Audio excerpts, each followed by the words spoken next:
In today's video, I'm going to teach you how to create perspective in Canva. We'll look at two quick, reliable ways to add depth and angled views so your designs feel more dynamic and realistic. First, let's use the Transform Image, also known as the Skew Image app.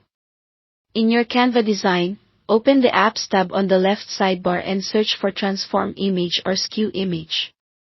Open the app and choose the image you want to angle. You can upload a new image right there, or pick one that's already on your canvas. A preview window will appear, and this is where the perspective magic happens. Click and drag the corner handles in the preview to stretch, shrink, and angle the image. Think of it like pinning down corners of a photo and shifting them until the lines look like they're receding into space, great for turning a flat road into a road that narrows into the distance, or giving a poster a believable wall angle. Keep an eye on straight edges and horizons so they don't bend unnaturally, and avoid overstretching details you want to keep accurate. When it looks right in the preview, click Add to Design. The transformed image drops into your project, ready to position and scale like any other element. Now, let's create angled views for elements or text using smart mockups inside Canva.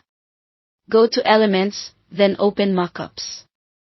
You'll see a variety of categories. Choose an angled mockup, like a laptop, phone, or screen that matches the perspective you want. Click the mockup to place it on your canvas. Then, drag your element or photo straight onto the mockup.